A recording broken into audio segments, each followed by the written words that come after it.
મિત્રો, અગાઉના લેક્ચરમાં આપણે જે મેં મુદ્દો લખ્યો છે મોલ સંકલ્પના અને મોલર દળ એની ચર્ચા આગળ વધારીએ છીએ. ધ્યાન રાખજો.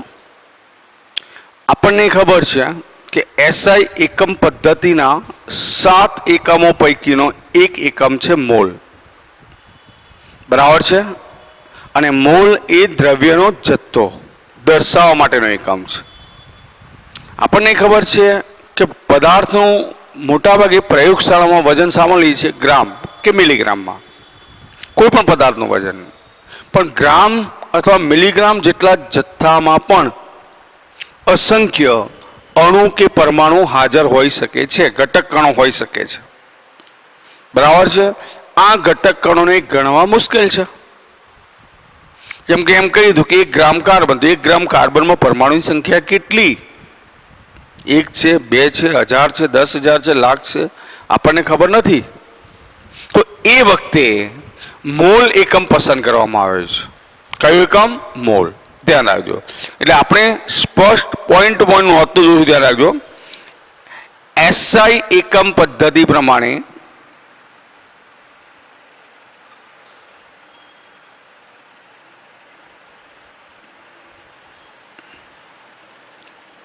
મોલ એ પદાર્થનો જથ્થો દર્શાવવા માટેનો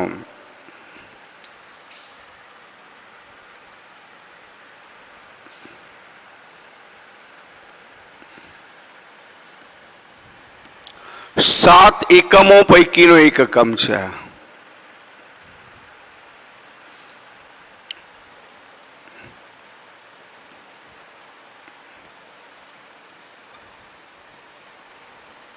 બરાબર છે. 7 એકમો પૈકીનો એક એકમ, ધ્યાન રાખજો, એ મોલ છે. આપણને મેં હમણાં કહ્યું એમ કે અલ્પ પ્રમાણ ધરાવતા પદાર્થમાં પણ ધ્યાન રાખજો, અલ્પ પ્રમાણ ધરાવતા પદાર્થમાં પણ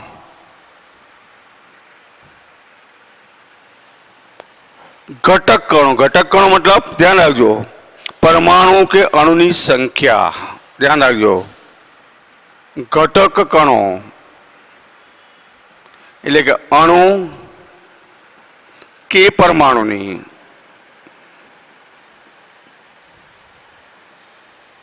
સંખ્યા ઘણી જ વધારે હોય છે. હવે આ ઘણી જ વધારે સંખ્યા એટલે કેટલા આંકડાની? 10 આંકડાની નહીં, 20 થી 25 આંકડાઓની સંખ્યાઓ મળે છે. ધ્યાન રાખજો મિત્રો. અને એટલા આંકડા લખવા વારંવાર કંટાળાજનક અને ભૂલ ભરેલા છે. અને એટલા માટે ધ્યાન રાખજો મોલ એકમ પસંદ કરવામાં આવ્યો છે. બરાબર છે. બીજી મહત્વની બાબત કે રાસાયણિક પ્રક્રિયામાં વપરાતા પદાર્થના દળ. ધ્યાન રાખજો, રાસાયણિક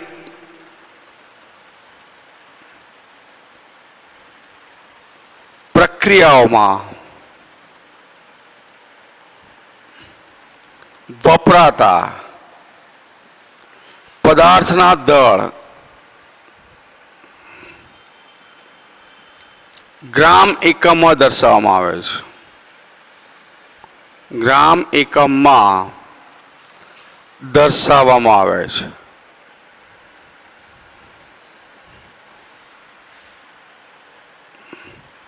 કયા એકમો? કયું? ગ્રામ એકમો. બરાબર છે. પરંતુ આ જથ્થામાં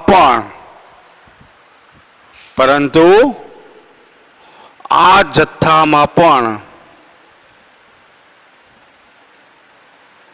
અસંખ્ય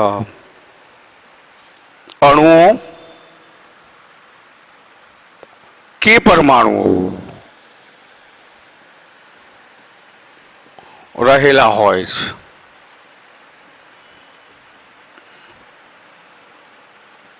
બરાબર છે. ધ્યાન રાખજો કે પ્રયોગ રાસાયણિક પ્રક્રિયામાં જે પ્રક્રિયકો વપરાય છે, જે પણ પદાર્થ છે, એના દળ જનરલી આપણે સામો લઈએ છીએ ગ્રામમાં. પરંતુ આ જથ્થામાં પણ અસંખ્ય પરમાણુ કે અણુ હાજર હોય છે. બરાબર છે. એટલે આપણે શું કરીએ છીએ, પરમાણુ કે અણુની આ સંખ્યાના ચોક્કસ જથ્થાને દર્શાવવા માટે ધ્યાન રાખજો, પરમાણુ કે અણુની આ સંખ્યાના ચોક્કસ જથ્થાને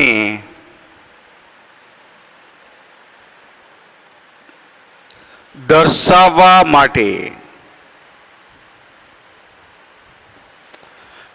મોલ એકમ પસંદ કરવામાં આવે છે.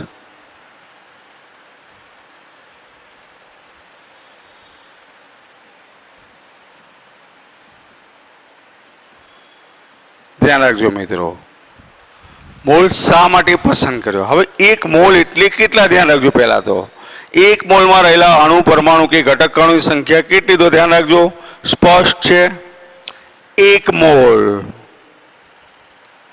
અણુમાં રહેલા, એક મોલ કોઈ પણ પદાર્થ લે, એક મોલ ધ્યાન રાખજે માં રહેલા અણુ, પરમાણુ કે આયનની સંખ્યા, એક મોલમાં રહેલા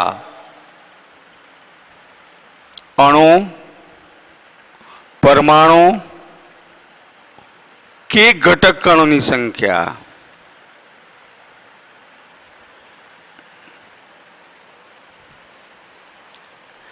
.022 ગુણ્યા 10⁻23 હોય છે. આ યાદ રાખજો મિત્રો, કેટલી સંખ્યા છે? 6.022 ગુણ્યા 10⁻23. એક મોલ આવે એટલે આટલી સંખ્યા હોય ને હોય જ, આટલું મગજમાં રાખી દો, ધ્યાન રાખજો. બરાબર છે. હવે આ સંખ્યા લાવ્યા ક્યાંથી? તો ધ્યાન રાખજો, કાર્બન 12, કાર્બનના સમસ્થાનિકો મેં તમને કહ્યા હતા આગળ, C12 છે, C13 છે, C14 છે. આ પૈકી C12 જે છે ધ્યાન રાખજો, એમાં રહેલા પરમાણુની સંખ્યા આટલી ગણી દીધી છે. બરાબર છે. 12 ગ્રામ કાર્બન. કેટલા ગ્રામ કાર્બન? કેટલા ગ્રામ લીધું? 12 ગ્રામ કાર્બન ના C12 સમસ્થાનિક માં રહેલી અથવા માં રહેલા પરમાણુની સંખ્યા, ધ્યાન રાખજો, પરમાણુની સંખ્યા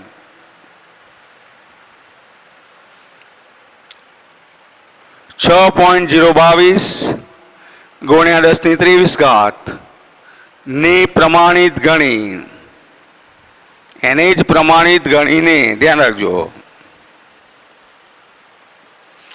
બરાબર, તેને એક મોલ તરીકે સ્વીકારવામાં આવ્યું છે. તેને એક મોલ તરીકે સ્વીકારવામાં આવી છે.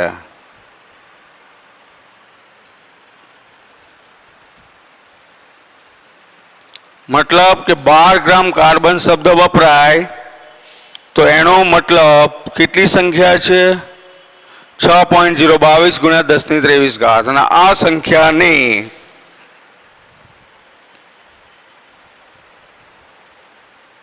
એવોગેડ્રો આંક NA નંબર ઓફ એવોગેડ્રો કહે છે.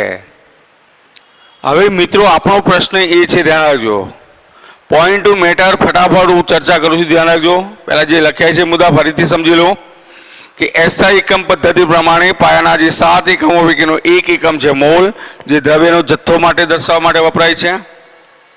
આપણને ખબર છે કે રાસાયણિક વિજ્ઞાનની પ્રયોગશાળાની અંદર પદાર્થનો જથ્થો આપણે ગ્રામમાં લઈએ છીએ, પણ ગ્રામ જેટલા જથ્થામાં પણ અણુ, પરમાણુ કે આયનની સંખ્યા ખૂબ જ વધારે હોય, જે ગણવી આપણા માટે મુશ્કેલ છે, અને એટલે મોલ એકમ પસંદ કરવામાં આવે છે. મોલ શબ્દ લાવીએ છીએ કોના આધારે? તો કાર્બનનો સમસ્થાનિક C12 એનું 12 ગ્રામ વજન ગણ્યું, અને 12 ગ્રામની અંદર રહેલા કાર્બન પરમાણુની સંખ્યા 6.022 ગુણ્યા 10⁻23 છે, અને એને પ્રમાણિત ગણી અને એને મોલ તરીકે સ્વીકારવામાં આવી છે. એ સંખ્યાને નંબર ઓફ એવોગેડ્રો. બરાબર છે. હવે આ લાવ્યા ક્યાંથી? તો આપણને ખબર છે કે પદાર્થનું દ્રવ્ય માપવું છે અથવા પરમાણુનું દળ માપવા માટે, પરમાણુય દળ માપવા માટેનું સાધન કયું હતું મિત્રો? તો દ્રવ્યમાન સ્પેક્ટ્રોમીટર હતું. કયું હતું? દ્રવ્યમાન સ્પેક્ટ્રોમીટર. તો દ્રવ્યમાન સ્પેક્ટ્રોમીટર વડે જો કાર્બનનું દળ માપવામાં આવે તો ધ્યાન રાખજો, તો C12 ના એક પરમાણુનું દળ C12 ના એક પરમાણુનું દળ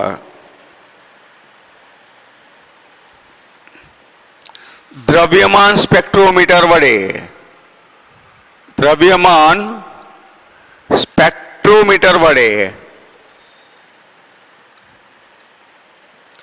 માપતા, શાના વડે માપ્યું? દ્રવ્યમાન સ્પેક્ટ્રોમીટર વડે માપતા તેનું મૂલ્ય 1.992648, તેનું મૂલ્ય 1.992648 ગુણ્યા, ધ્યાન રાખજો, આ મૂલ્ય મળ્યું છે 10⁻23 ગ્રામ મળ્યું. 10⁻23 ગ્રામ મળ્યું છે.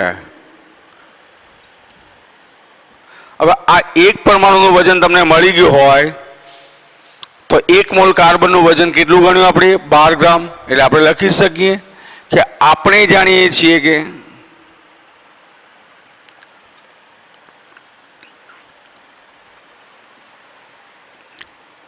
કે 1 મોલ કાર્બનનું દળ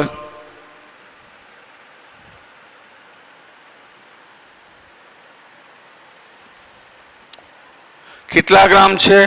12 ગ્રામ. તો માટે આપણે ગણી શકીએ, આથી આમાં રહેલા પરમાણુની સંખ્યા નીચે પ્રમાણે ગણી શકાય. ધ્યાન રાખજો, આથી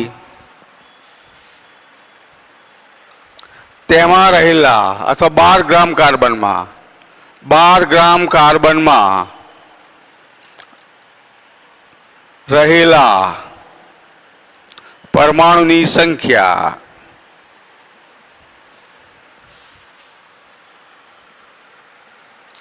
નીચે પ્રમાણે ગણી શકાય. કેવી રીતે મિત્રો સમજો કે આપણે 83 મૂકી શકીએ? કેવી રીતે? કે તમારી પાસે એક વસ્તુ ક્લિયર છે, ધ્યાન રાખજો કે એક પરમાણુનું દળ આટલું છે, બરાબર છે? 12 ગ્રામનું કેટલું? તો સીધી વાત છે કે આટલા ગ્રામ એટલે 1 કાર્બન, તો 12 કેટલા? તો આપણે 83 મૂકી શકીએ કે 1.992648 ગુણ્યા 10⁻23 ગ્રામ બરાબર 1 કાર્બન પરમાણુ. માટે 12 ગ્રામ બરાબર કેટલા? પ્રશ્નાર્થ. સીધી જ રાશિ મૂકીએ આપણે તો સીધું જ તમને ખબર પડશે 12 ગ્રામ પ્રતિ મોલ છે, બરાબર છે? અને નીચે આવશે 1.992648 ગુણ્યા 10⁻23 ગ્રામ છે. તો આનું સાદુરૂપ આપતા લગભગ જે સંખ્યા મળી છે એ 6.022 ગુણ્યા 10⁻23 ઘાત કાર્બન પરમાણુ. મતલબ 1 મોલમાં રહેલા કાર્બન પરમાણુ કેટલા? તો 6.022 ગુણ્યા 10⁻23 ઘાત. મિત્રો આનું સાદુરૂપ તમે આપજો જરા આંકડાનું. પણ જો 10ની ઘાતને ધ્યાનમાં લીધા વગર આ સંખ્યાને આપણે દર્શાવીએ શૂન્ય સહિત, મિત્રો શૂન્ય સહિત જો આ સંખ્યાને દર્શાવવામાં આવે 10ની ઘાતને ધ્યાનમાં લીધા વગર, તો આ સંખ્યા 24 અંકોની સંખ્યા મળે. કેટલા અંકોની? 24 અંકોની. હવે 24 અંકોની હું સંખ્યા દર્શાવવા જાઉં, બરાબર છે? તો સીધી વાત છે, ભૂલ ભરેલું છે. એકાદ અંક ભૂલી જઈએ, એકાદ અંક વધી જાય, એકાદ શૂન્ય ઘટી જાય, ખબર પડે છે? અથવા એકાદ 2 શૂન્ય વધી કે ઘટી જાય, જે વ્યાજબી નથી. અને એટલે આપણે પદાર્થનું જે દળ છે એ ભલે ગ્રામ એકમમાં દર્શાવતા, પણ આણ્વીય દળ કે પરમાણ્વીય દળ જેટલું દળ લઈએ ત્યારે એમાં રહેલા ઘટક કણોની સંખ્યા 6.022 ગુણ્યા 10⁻23 છે. આના ઉપરથી તમને એક વસ્તુ ક્લિયર થઈ ગઈ કે આ સંખ્યા એટલી કેટલા મોલ? 1 મોલ. કેટલા મોલ થયા? 1 મોલ. અને એટલે આના ઉપરથી મારે લખવું છે તો ધ્યાન રાખજો, આગળનો મુદ્દો હું લખું છું કે આમ 1 મોલ હાઇડ્રોજન H2 બોલવું તો 1 મોલ H2 એટલે કેટલા અણુ? તો સીધી વાત છે કે 6.022 ગુણ્યા 10⁻23 બરાબર છે. એટલે સીધી વાત છે, ધ્યાન રાખજો. આમ 1 મોલ પાણીના અણુ બરાબરમાં લખવા શું લખા કે 6.022 ગુણ્યા 10⁻23 પાણીના અણુ.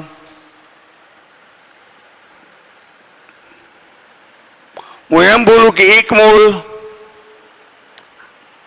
NaCl ના અણુ, એનો મતલબ કેટલા અણુ થયા? તો 6.022 ગુણ્યા 10⁻23 NaCl ના અણુ.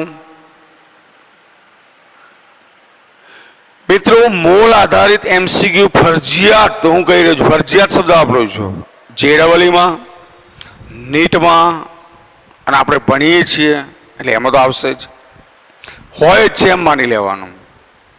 મોલ સંકલ્પના આધારિત MCQ, મોલ ઉપર આધારિત તો આખી કેમિસ્ટ્રીની મોટાભાગની ગણતરીઓ છે.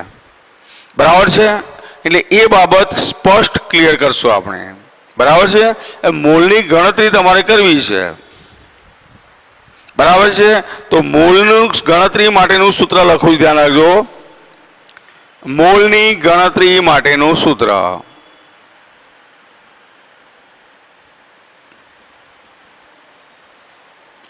આ તમારે જાણવું છે અને જાણતા જોવા જોઈએ આપણે, ફરજિયાત ધ્યાન રાખજો. તો તમારા મગજમાં એક કે પરમાણુ કે અણુનું દળ જે છે ગ્રામ એકમમાં, તો મોલ બરાબર પરમાણુ કે અણુનું દળ ગ્રામ એકમમાં. કયા એકમમાં? ગ્રામ એકમમાં પહેલા તો લેવાનું, મતલબ ટૂંકમાં ઉપર દળ લેવાનું છે. બરાબર છે. અને નીચે લઈશું પરમાણુય દળ.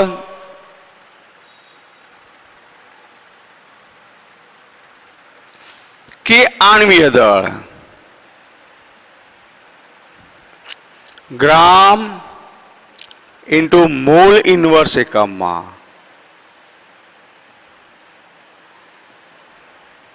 સમજ પડે છે?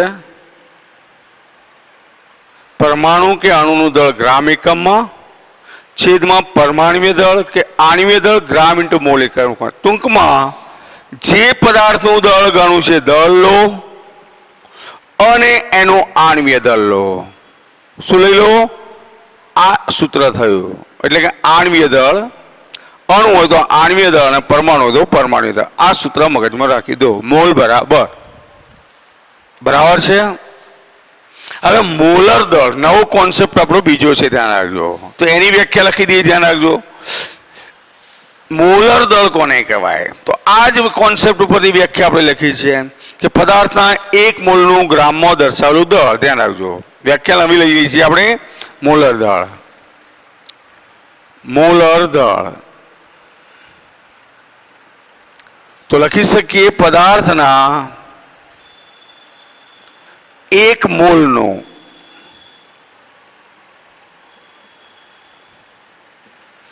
ગ્રામમાં દર્શાવેલું દળ.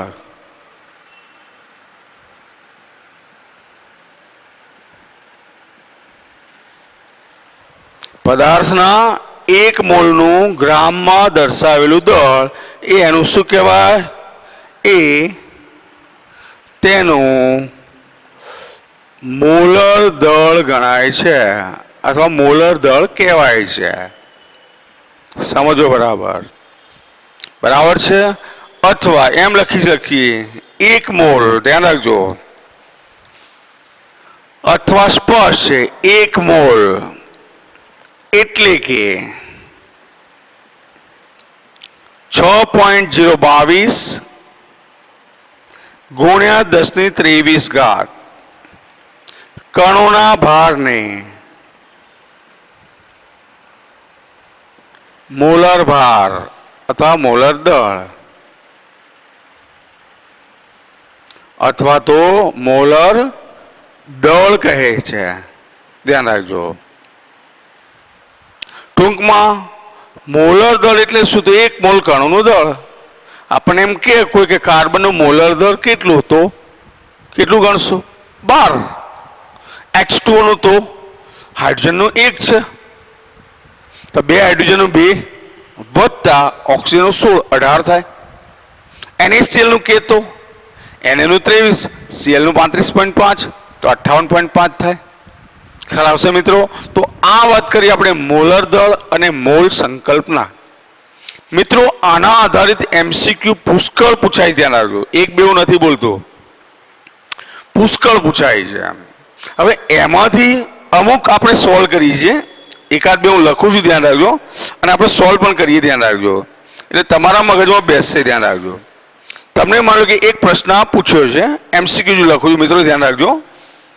એ MCQ આપણે સોલ્વ કરીએ છીએ. પહેલા તમને એમ પ્રશ્ન પૂછ્યો, માની લો કે પાણીના એક અણુનું દળ ખાલી જગ્યા ગ્રામ થાય.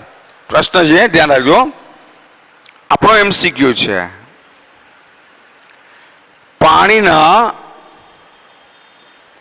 એક અણુનું દળ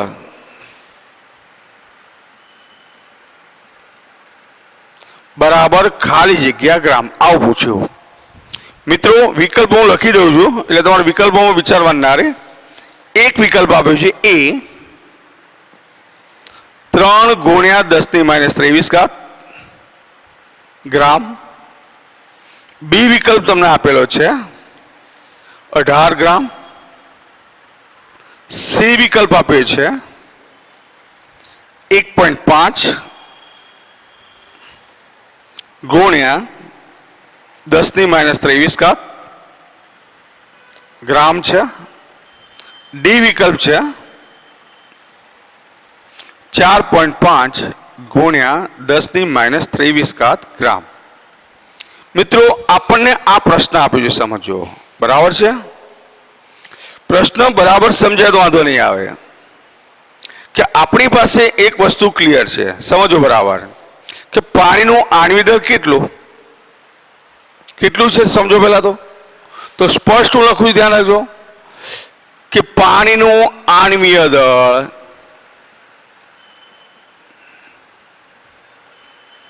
બરાબર 18 ગ્રામ ઇન્ટુ મોલ ઇનવર્સ. આ પાણીનું દળ છે. બરાબર છે? આણ્વીય દળ, સોરી. હવે તમને ખબર છે, ધ્યાન રાખજો.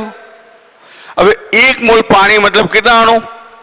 ધ્યાન રાખજો, આપણે સ્પષ્ટ લખી શકીએ કે હવે 1 મોલ પાણી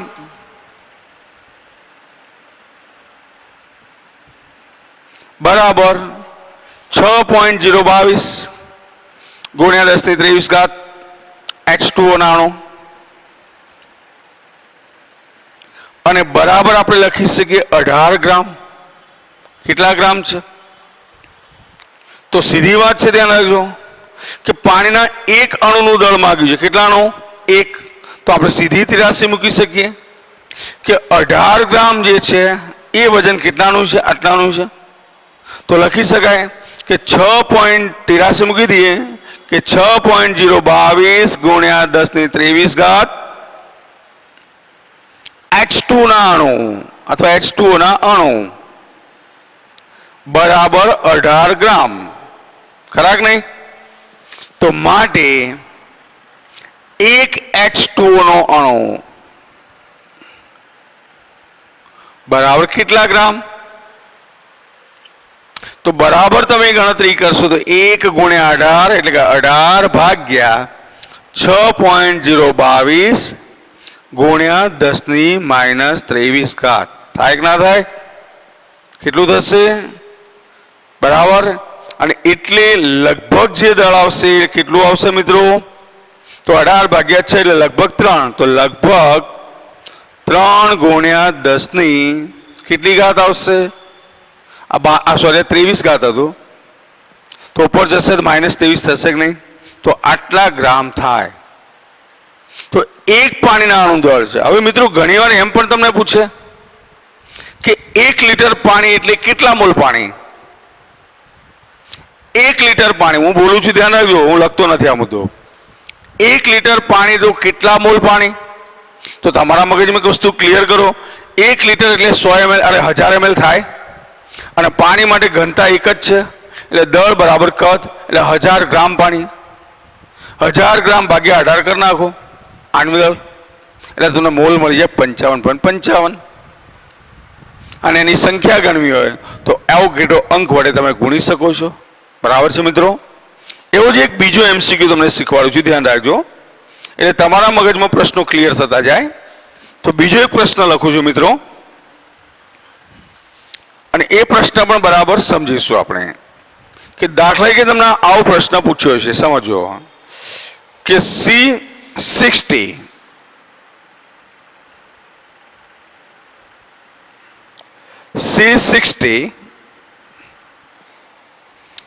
H122 કોઈ હાઇડ્રોકાર્બન આપ્યું છે 122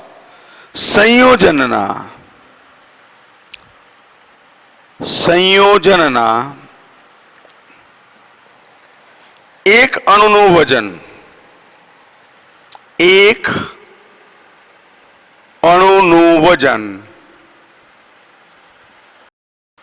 બરાબર ખાલી જગ્યા ગ્રામ. મિત્રો તમે ગણી શકો. હવે વિકલ્પો નથી મૂકતો, ધ્યાન રાખજો, વિકલ્પોની આપણે જરૂર નથી. બરાબર છે? તો સીધી વાત છે કે પહેલાનો આણ્વિક દળ ગણી લઈએ. બરાબર છે? તો સ્પષ્ટ લખું, ધ્યાન રાખજો, C60 H120 નું આણ્વીય દળ બરાબર તમારે ગણવું છે. તો 60 કાર્બન છે, તો 60 કૌંસમાં કાર્બનનું પરમાણ્વીય દળ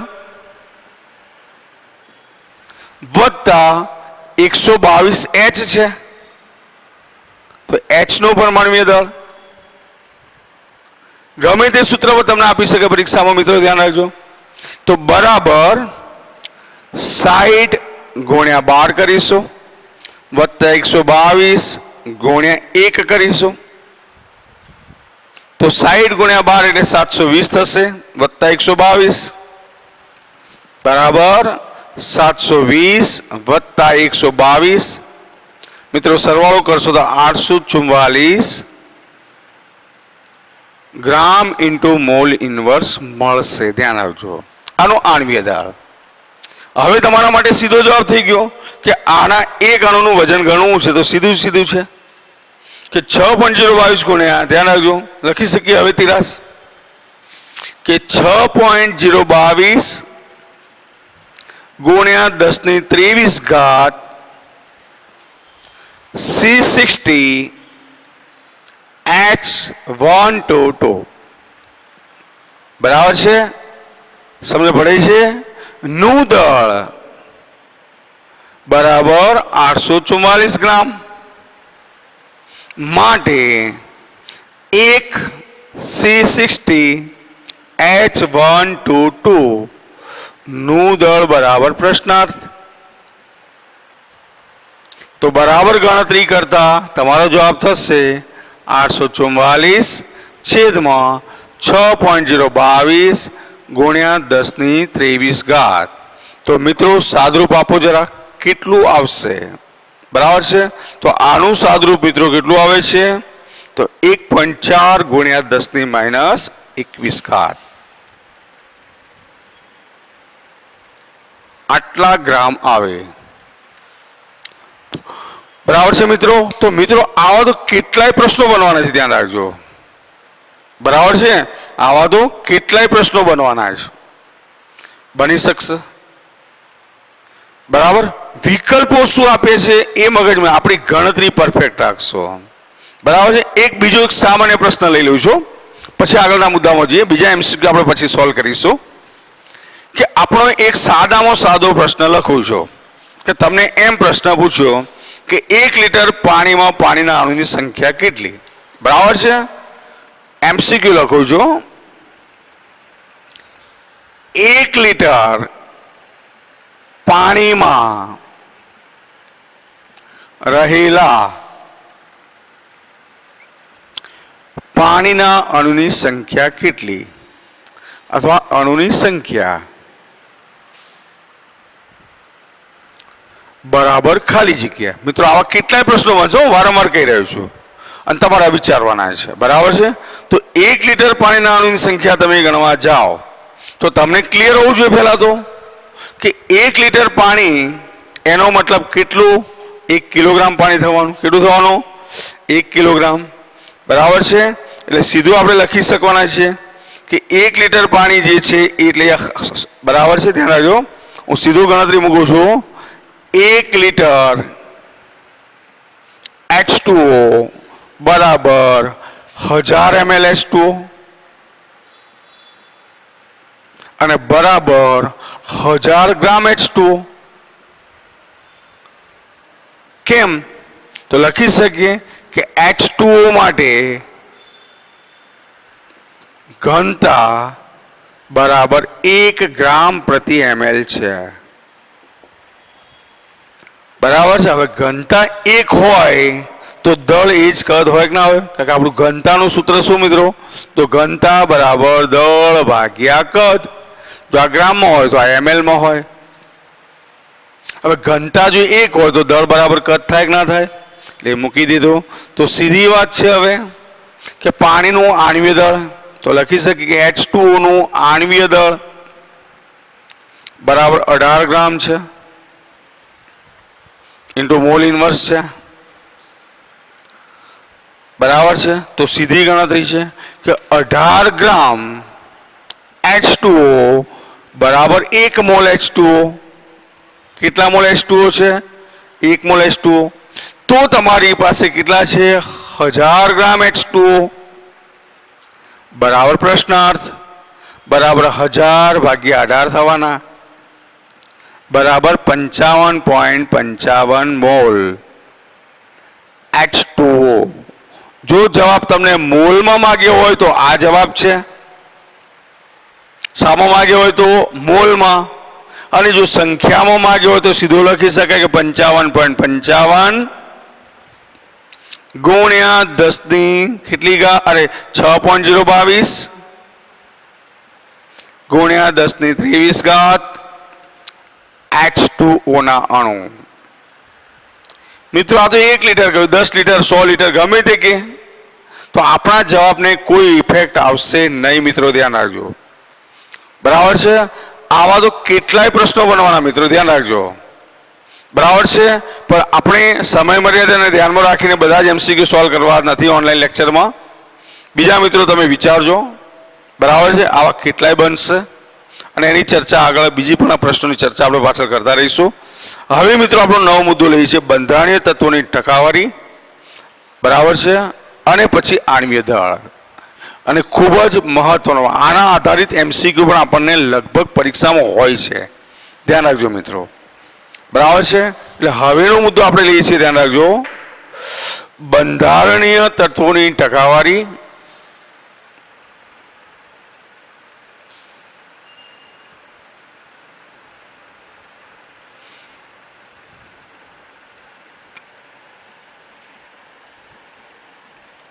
બરાબર છે.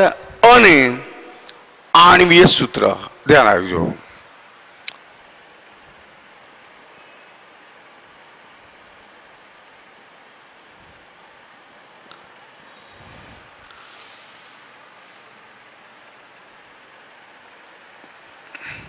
મિત્રો જો આપણે કોઈ પણ સંયોજનનું આણ્વીય દળ જાણતા હોય, શું જાણતા હોઈએ? આણ્વીય દળ. તો એમાં રહેલા તત્વોનું ટકાવાર પ્રમાણ 100% ગણી શકીએ, આપણે ચોક્કસ ગણી શકીએ છીએ. ધ્યાન રાખજો. અને ટકાવારીના આધારે જ આપણે પ્રચુરતા, આપણને ખબર છે પ્રચુરતા શબ્દ આવે છે, શું છે? ટકામાં પ્રમાણ છે, એ ગણી શકાય છે. અને એટલે ધ્યાન રાખજો કે 2 કે તેથી વધુ તત્વોથી સંયોજન બનેલું હોય ત્યારે, બરાબર છે, સંયોજનમાં રહેલા તત્વોનું પ્રમાણ એના દળના ચોક્કસ પ્રમાણ છે. એટલે સ્પષ્ટ પહેલું પોઈન્ટ લખું છું, ધ્યાન રાખજો. જ્યારે 2 કે તેથી વધુ, કેટલા? 2 કે તેથી વધુ તત્વોથી સંયોજન સંયોજન બનેલું હોય અથવા બન્યું હોય ત્યારે સંયોજનનું જે દળ છે અથવા સંયોજનમાં રહેલા તત્વોનું પ્રમાણ ધ્યાન રાખજો. ત્યારે સંયોજનમાં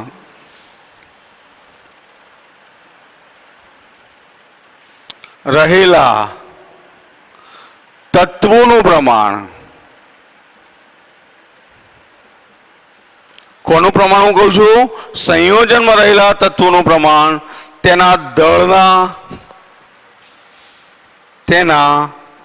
દળના ચોક્કસ પ્રમાણમાં હોય છે. ચોક્કસ પ્રમાણમાં હોય છે. મતલબ H2O છે તો H2O ના દળની સાપેક્ષમાં હાઇડ્રોજન ચોક્કસ પ્રમાણ તો હશે ને. ગ્રામમાં વાત કરીએ, માનો કે ગ્રામમાં જ તો H2O 18 ગ્રામ હોય તો હાઇડ્રોજન કેટલા ગ્રામ? 2 ગ્રામ છે. ઓક્સિજન કેટલા ગ્રામ છે? 16 ગ્રામ. તો પ્રમાણ તો છે જ. એટલે જો સંયોજનનું આણ્વિય સૂત્ર જાણતા હોઈએ, બરાબર છે, ધ્યાન રાખજો, જો સંયોજનનું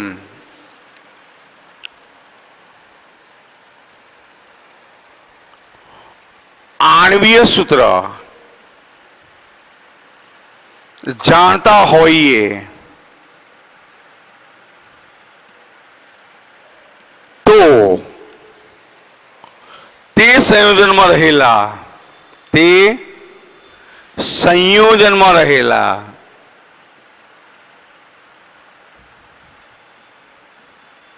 તત્વોનું ટકાવાર પ્રમાણ જાણી શકાય છે. મતલબ એના માટે તમે આણ્વીય સૂત્ર જાણતા હોવા જોઈએ. કારણ કે આણ્વીય સૂત્ર ઉપરથી જ આપણે આણ્વીય દળ ગણી શકવાના મિત્રો, એ સિવાય શક્ય નથી. બરાબર છે. અને તત્વોનું ટકાવાર દળ જે છે ધ્યાન રાખજો, એ જાણતા હોઈએ તો સંયોજનનું ધ્યાન રાખજો. જો તત્વોનું ટકાવાર દળ જાણતા હોઈએ, પ્રમાણ એટલે કે દળ જાણતા હોઈએ, આ પ્રમાણ જે લખ્યું છે મિત્રો એ ટકાવાર દળ છે, ધ્યાન રાખજો. બરાબર. જો સંયોજનનું ટકાવાર દળ જાણતા હોઈએ તો સંયોજનનું આણ્વીય સૂત્ર નક્કી કરી શકાય છે.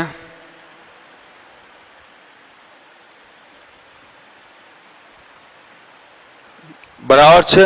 પણ એના માટે એક સૂત્ર લખું છું, ધ્યાન રાખજો, કે તત્વોની દળથી ટકાવારી, આ ચોક્કસ યાદ રાખજો, તત્વની દળથી ટકાવારી બરાબર શું લખશો? તો સંયોજનમાં તે તત્વનું દળ, સંયોજનમાં તે તત્વનું દળ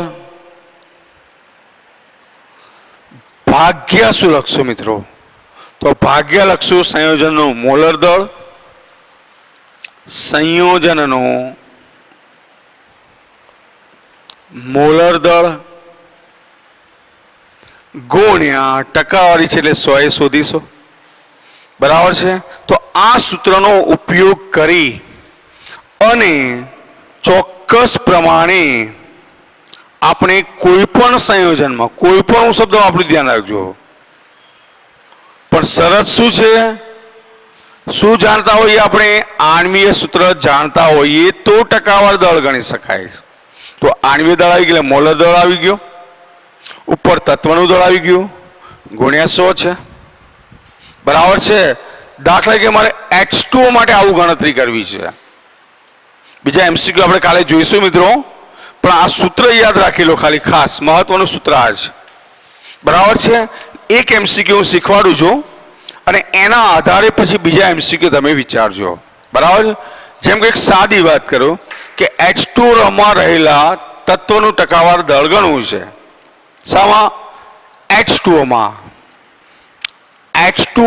રહેલા તત્વનું તત્વોનું ટકાવાર દળ. બરાબર છે. દળ ગણો આવું તમને કહ્યું તો સીધી વાત કે H2 માં તત્વો કેટલા છે? 2, હાઇડ્રોજન ઓક્સિજન. હાઇડ્રોજન અને ઓક્સિજન. તો મારે પહેલા H નું ગણવું જોઈએ. તો H નું ટકાવાર દળ લઉં. દાખલે કે હું એમ કહું કે H નું ટકાવાર દળ,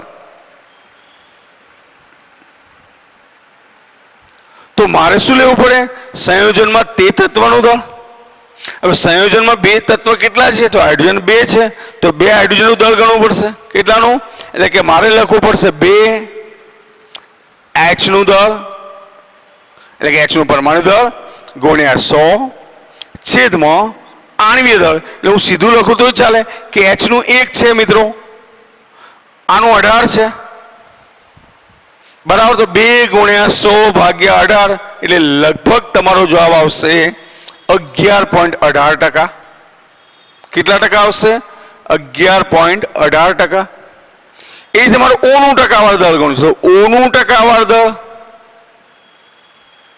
બરાબર ઓક્સિજન કેટલા છે? 1. તો 1 ગુણ્યા 16 કરવાના. ઓક્સિજનનું પરમાણુ દળ 16 છે, ગુણ્યા 100 કરી ભાગ્યા 18 કરી નાખીશ. તો મિત્રો એ જવાબ આવશે 88 પોઈન્ટ લગભગ 78.